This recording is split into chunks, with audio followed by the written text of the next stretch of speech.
isang mapagpalang araw po mga kaibigan. Una sa lahat, meron kang kakampi. Meron kang maaasahan na pulis ng Northern Police District. Kaya po, sa inyong area, pag nakakita kayo ng kapulisan dyan, huwag ko kayong mag-atubiling lumapit. At huwag po kayong matakot. Dahil ang kapulisan po ay kakampi, kaibigan, at higit sa lahat, lingkod bayan po sila na masasandalan po natin. At higit sa lahat, kung mahal mo ang inyong mga mahal sa buhay, ay huwag po kayong mag-atubili na may nakikita kayo, may nalalaman kayo ng mga kapitbahay nyo na gumagawa ng criminality, isugpo nyo po kaagad sa ating kapulisan para hindi po maging biktima ang isa sa mga mahal nyo sa buhay. Sinabi ko sa kanila, dapat laging may nakikita na pulis.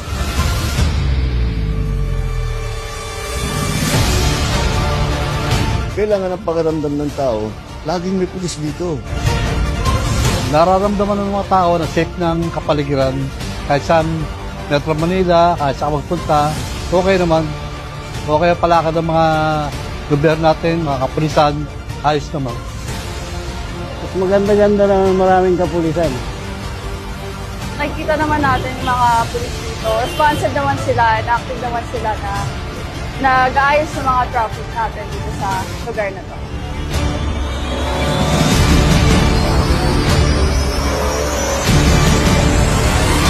Five months lang. Bilis ah. Para kasi maliit lang naman.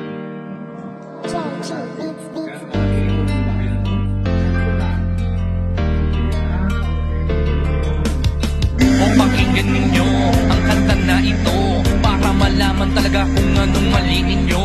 Buksan nyo ang mata, itigil ang panghusga, laging ipasok sa isip, hindi lahat sila. Di porket merong pumatay, lahat ay damay-damay. Huwag nating eterno ang ibang pulis na walang sablay. Hindi lahat sila ay magkakapareha. Merong matino, merong baliko at merong mukhang pera. Bigyan nating respeto ang ibang kapulisan. Punasan naman natin ang tsapa nilang narumihan ng ibang kasamahan nila na pwedeng pitasan. Huwag nating lahat din kasi lahat di tulisan. Bawat pulis ay mayroong pagkakaiba. Mayroong mabuti at mayroong ding masama. May mga kontento na at ganit ang iba. Pero tandaan ninyo na hindi lahat sila. Kahit ano pang sabihin, murahin sila o sisihin, ang mabuhay nang wala sila, tanong kaya ba natin? Kasalanan ng isa ay di kasalanan ng lahat. May matitino din naman kaya't huwag yung nilalahat. Pag-alagad ng batas sa hukay ang binabaon. Ganyan din ba kaingay ang mga tao ngayon? Isinasawalang bahala para pang walang nangyari. Kadalasan kung may krimen, sa kanila nakadepende. Paano kung nagkataong sila naman ang nakahon? Sino ang tutulong kung sakali? Yan ay ang tanong. Ika ba nangangamba kung mawawala sila? Sino pang magtatanggol? Sino po protekta? Bawat pulis ay mayroong pagkakaiba. Mayroong mabuti at mayroong ding masama. May mga kontento na at ganit ang iba. Pero tandaan ninyo na hindi lahat sila. Huwag naman natin lahatin ang mga kapulisan. Kasalanan ng isa'y hindi kasalanan ng lahat. Gusto namin na sabihin, huwag maging mapanghusga. Oo, may masasama, pero di lahat katotohanan. Kung minsan hindi nyo pansin, ang katarungan at timbangan ay mga matang duli.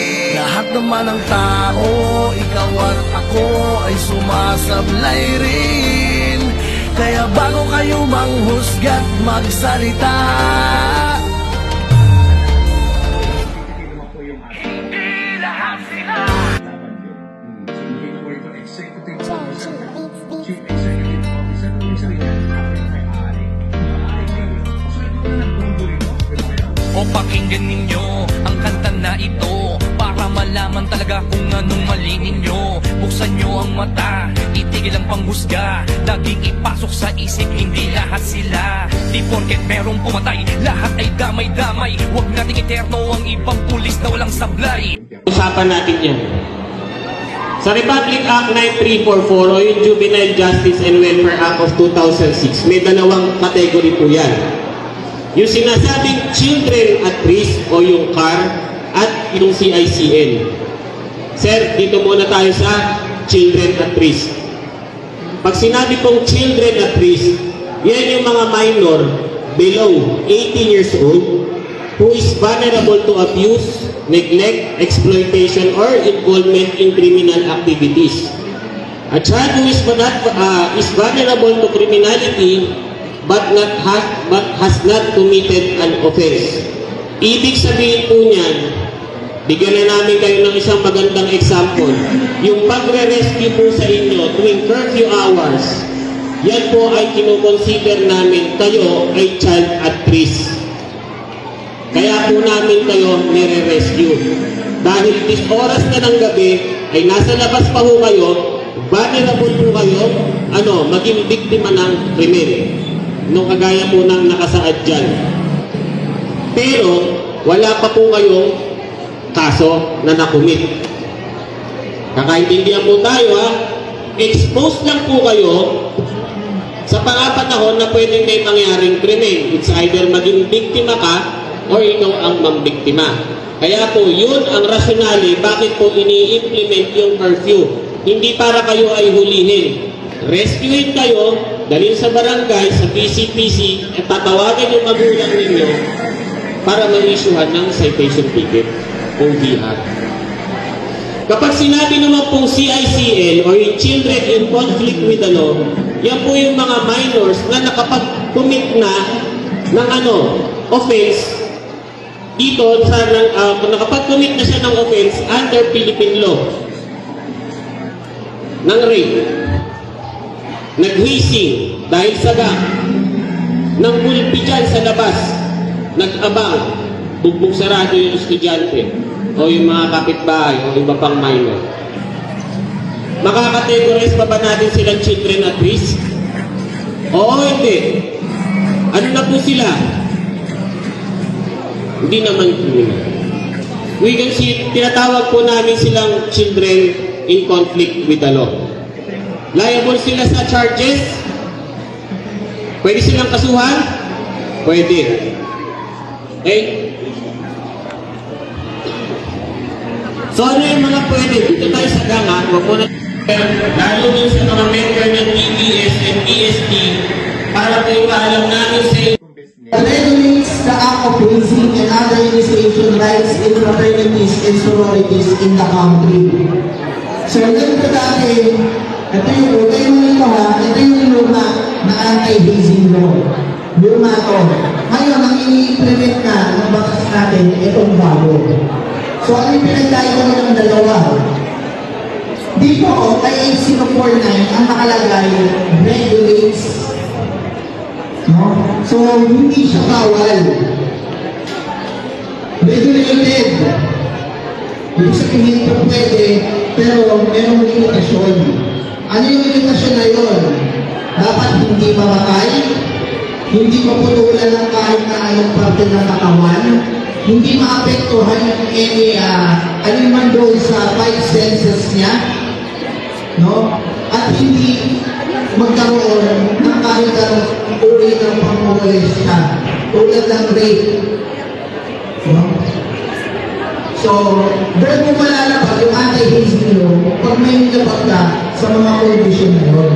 Pero ngayon, yung ating Republic Act 11053, no?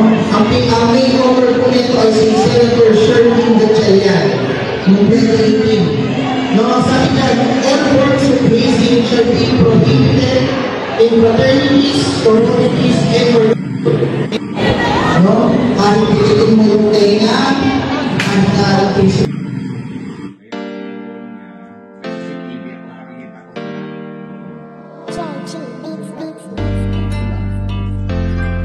So, ano naman ito? Sa mga unit, yes, ito lang nag-aabang O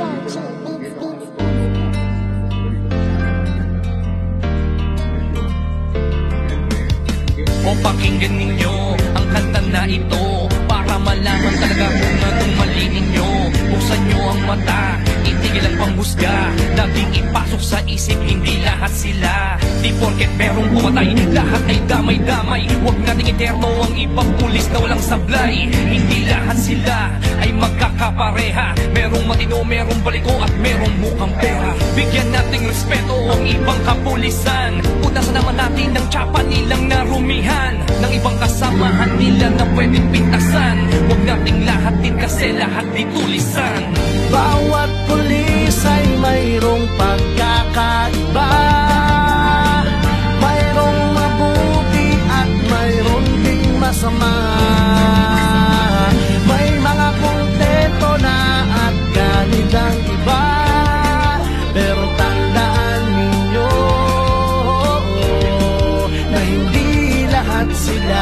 Kahit ano pang sabihin, murahin sila o sisihin, ang mamuhay nang wala sila, tanong kaya ba natin? Kasalanan ng isa ay di kasalanan ng lahat. May matitimo din naman kaya't huwag yung nilalahan. Pag-alagad ng batas sa hukay ang binabaon, ganyan din ba kaingay ang mga tao ngayon? Isinasawalang bahala para bang walang nangyari. Kadalasan kung may krimen, sa kanila nakadepende. Paano kung nagkataong sila naman ang nakahon? Sino ang tutulong kung sakali? Yan ay ang tanong. Ikaw ba nangangamba kung mawawala sila? Sino pang magtatanggol? Sino po protekta? Bawat pulis ay mayroong pagkakaiba, mayroong mabuti at mayroong ding masama. May mga kontento na at ganit ang iba, pero tandaan ninyo. Ang kagandahan dito kasi competitive po yung ating mga prices. Kaya dapat makita ko yung executive officer ka.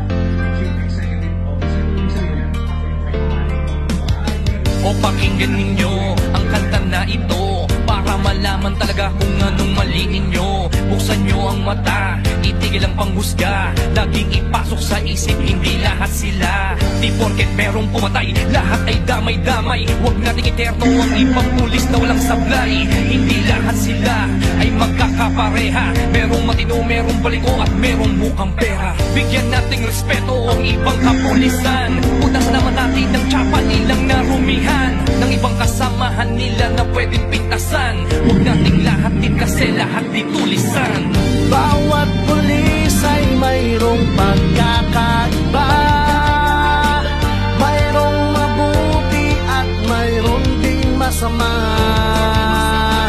May mga kontento na at ganit ang iba, pero tandaan ninyo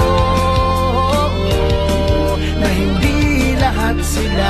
Kahit ano pang sabihin, murahin sila o sisihin, ang mamuhay nang wala sila, tanong kaya ba natin? Kasalanan ng isa ay di kasalanan ng lahat. May matitimo din naman kaya't huwag yung nilalahan. Pag-alagad ng batas sa hukay ang binabaon, ganyan din ba kaingay ang mga tao ngayon? Isinasawalang bahala para bang walang nangyari. Kadalasan kung may krimen, sa kanila nakadepende. Paano kung nagkataong sila naman ang nakahon? Sino ang tutulong kung sakali? Yan ay ang tanong. Ikaw ba nangangamba kung mawawala sila? Sino pang magtatanggol? Sino po protekta? Bawat pulis ay mayroong pagkakaiba, mayroong mabuti at mayroong ding masama. May mga kontento na at ganit ang iba, pero tandaan ninyo na hindi lahat sila.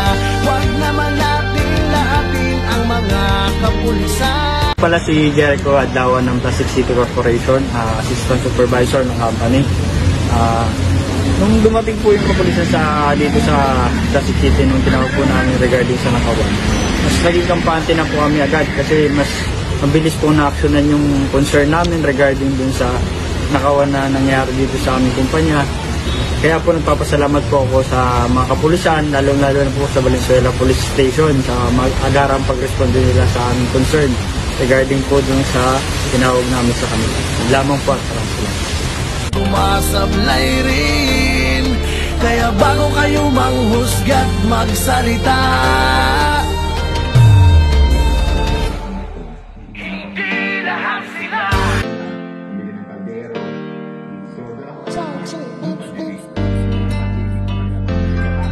malakas na yung tindahan ko doon dati. Kaya lang O pakinggan ninyo ang kanta na ito para malaman talaga kung anong mali ninyo. Buksan nyo ang mata, itigil ang panghusga, laging ipasok sa isip, hindi lahat sila. Di porket merong pumatay, lahat ay damay-damay. Huwag nating iterno ang ibang pulis na walang sablay. Hindi lahat sila ay magkakapareha. Merong matino, merong baliko at merong mukhang pera. Bigyan nating respeto ang ibang kapulisan. Punasan naman natin ang tsapa nilang narumihan, ng ibang kasamahan nila na pwedeng pintasan. Huwag nating lahatin kasi lahat di tulisan.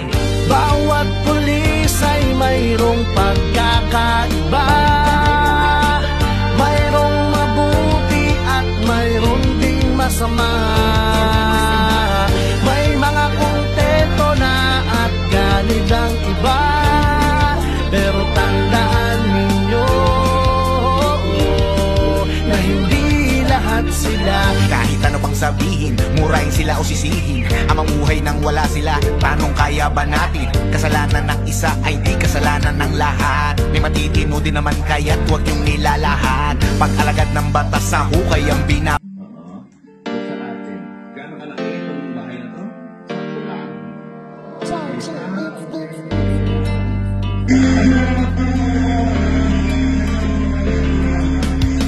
O pakinggan ninyo ang kanta na ito para malaman talaga kung anong mali ninyo. Buksan nyo ang mata, itigil ang panghusga, laging ipasok sa isip, hindi lahat sila. Di porket merong pumatay, lahat ay damay-damay. Huwag nating iterno ang ibang pulis na walang sablay. Hindi lahat sila ay magkakapareha. Merong matino, merong baliko at merong mukhang pera. Bigyan nating respeto ang ibang kapulisan. Punasan naman natin ang tsapa nilang narumihan, ng ibang kasamahan nila na pwedeng pintasan. Huwag nating lahatin kasi lahat di tulisan. Bawat pulis ay mayroong pagkakaiba. Mayroong mabuti at mayroong ding masama. May mga kontento na at ganit ang iba, pero tandaan ninyo na hindi lahat sila. Kahit ano pang sabihin, murahin sila o sisihin, ang mamuhay nang wala sila, tanong kaya ba natin? Kasalanan ng isa ay di kasalanan ng lahat. May matitino din naman kaya't huwag yung nilalahat. Pag-alagad ng batas sa hukay ang binabaon, ganyan din ba kaingay ang mga tao ngayon? Isinasawalang bahala